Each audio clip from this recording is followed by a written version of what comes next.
Bienvenue à cette leçon sur la miséricorde.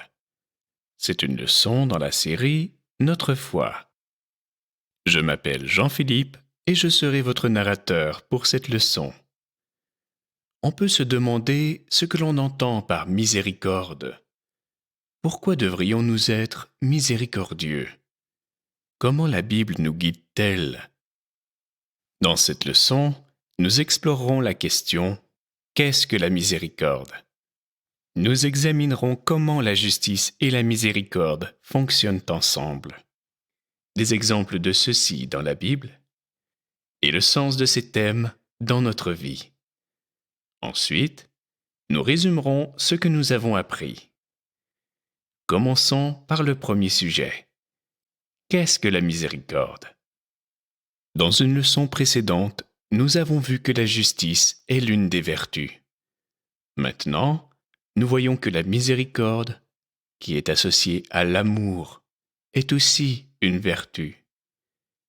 L'une des béatitudes nous rappelle « Bienheureux les miséricordieux, car ils obtiendront miséricorde. » Voyons quelques définitions de la miséricorde. Miséricorde, en hébreu, chesed, en grec, eleos, et en latin, misericordia. Cela signifie un traitement bienveillant et compatissant, s'étendant bibliquement au pardon et à l'octroi gracieux de ce qui n'est pas mérité. C'est un descripteur important du caractère et des activités de Dieu, et une caractéristique du chrétien. Selon la Bible d'études orthodoxe, la miséricorde est l'amour compatissant et constant de Dieu pour les pécheurs. Les chrétiens reflètent la miséricorde de Dieu en prenant soin des autres. La prière la plus fréquente dans le culte orthodoxe est « Seigneur, aie pitié ». Selon saint Isaac le Syrien, la miséricorde s'oppose à la justice. La justice est l'égalité à l'échelle paire, car elle donne à chacun ce qu'il mérite. La miséricorde, d'autre part, est une douleur et une pitié suscitées par la bonté, et elle incline avec compassion un homme dans la direction de tous. Elle ne revient pas à l'homme qui mérite le mal, et à celui qui mérite le bien, elle donne une double portion.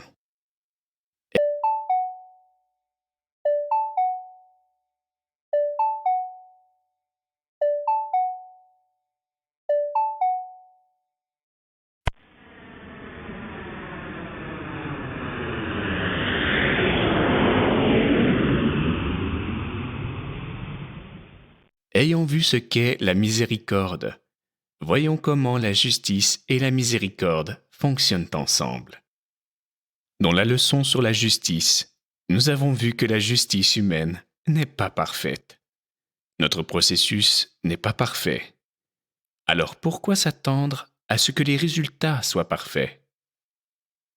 Pourquoi devrions-nous être miséricordieux? Pour commencer, parce que nous ne sommes pas parfaits. À l'office des funérailles, nous prions pour le défunt. Pardonne-lui tout péché commis en parole, en acte ou en pensée. Toi qui es un Dieu bon et ami des hommes, car il n'est point d'homme qui vive et ne pêche pas. Toi seul, tu es étranger au péché. Ta justice est justice pour les siècles, et ta parole est vérité. Nous prions aussi. Et dans ta bonté, détourne les yeux de ces fautes volontaires et involontaires, commises sciemment et par inadvertance. Alors, nous pouvons pécher de façon involontaire. Par exemple, si nous condamnons une personne innocente à la prison ou à la mort, en raison de nos connaissances limitées, de préjugés ou d'erreurs. Peut-être que la miséricorde pourrait combler le fossé entre ce que la justice humaine est actuellement et ce qu'elle devrait être. Il doit y avoir des conséquences quand un crime est commis, une méthode dissuasive, mais il faut aussi de la miséricorde afin d'avoir la possibilité de corriger les erreurs de leur part et de la nôtre. comme dans le cas de condamnation injustifiée, de guérir en cas de maladie mentale, de toxicomanie ou des suites de maltraitance, et de rédemption. Nous pouvons le voir sous un autre angle. Dieu vient vers nous. Premièrement, Dieu nous aime. Ensuite, notre esprit perçoit la miséricorde de Dieu. Et alors, notre âme, qui inclut nos émotions, notre intelligence et notre volonté, exprime l'amour de Dieu à travers des actes de miséricorde et de justice. Vu sous cet angle, la justice et la miséricorde sont des expressions de notre relation avec Dieu. Une prière menant à Dieu.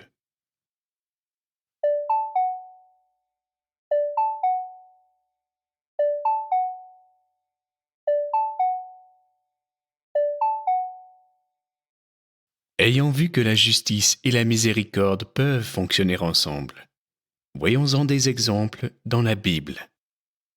La miséricorde et la justice fonctionnent ensemble.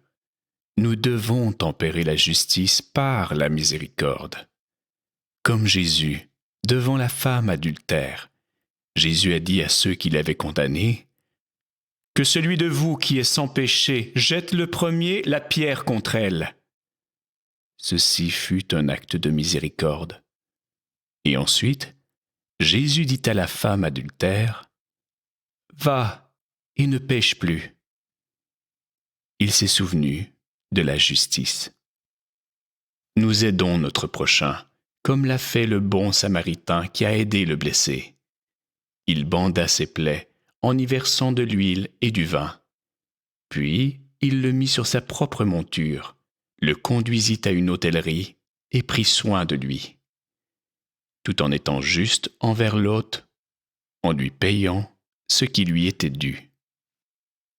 Nous pardonnons à notre prochain, comme le père du fils prodigue qui a pardonné à son fils indigne mais repentant, tout en étant juste envers l'autre fils, en le rassurant que « tout ce que j'ai est à toi ». Nous rendons aux autres le même genre de miséricorde que Dieu nous a accordé. Saint Pierre de Damas nous dit « L'homme miséricordieux est celui qui donne aux autres ce qu'il a lui-même reçu de Dieu, à travers lequel il peut exprimer sa compassion pour ceux qui sont dans le besoin. En même temps, il se considère comme débiteur, puisqu'il a reçu plus qu'on ne lui demande de donner. »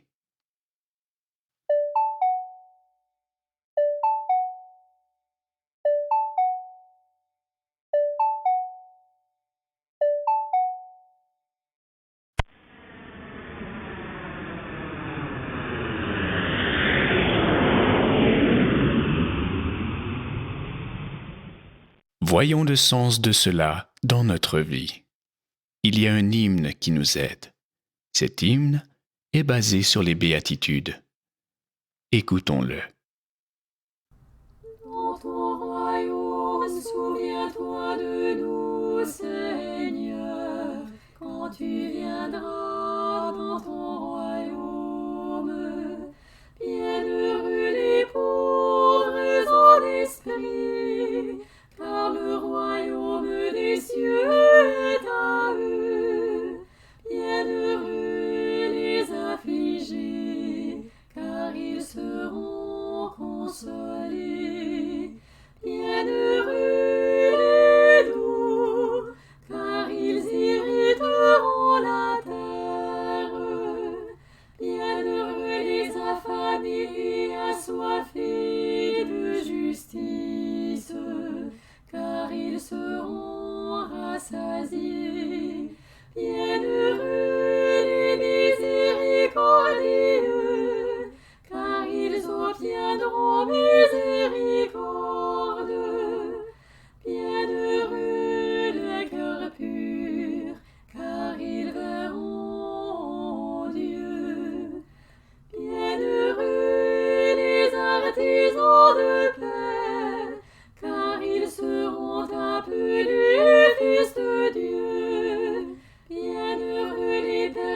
persécutés pour la justice, car le royaume des cieux est à eux. Bienheureux serez-vous lorsqu'on vous outragera et qu'on vous persécutera et qu'on dira faussement de vous toutes sortes de mal à cause de moi. Réjouissez-vous et soyez dans l'allégresse, car votre récompense sera grande dans les cieux. Bienheureux les miséricordieux, car ils obtiendront miséricorde. Les œuvres corporelles de miséricorde comprennent 1. Donner à manger aux affamés. 2. Donner à boire à ceux qui ont soif. 3. Vêtir ceux qui sont nus. 4. Accueillir les pèlerins. 5. Assister les malades. 6. Visiter les prisonniers. 7. Ensevelir les morts. Les œuvres spirituelles de miséricorde comprennent 1. Enseigner les ignorants. 2. Conseiller ceux qui sont dans le doute. 3. Avertir les pécheurs. 4. Supporter patiemment les personnes ennuyeuses. 5. Pardonner les offenses. 6. Consoler les affligés. 7. Prier Dieu pour les vivants et pour les morts. Ils obtiendront miséricorde. Être délivrés de la condamnation éternelle pour le péché au jugement de Dieu.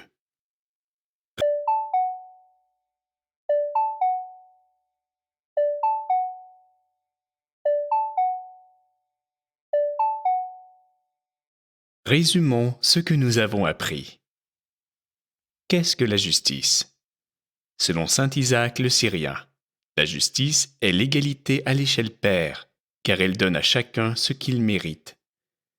La miséricorde, d'autre part, est une douleur et une pitié suscitées par la bonté. Elle incline avec compassion un homme dans la direction de tous. Justice et miséricorde.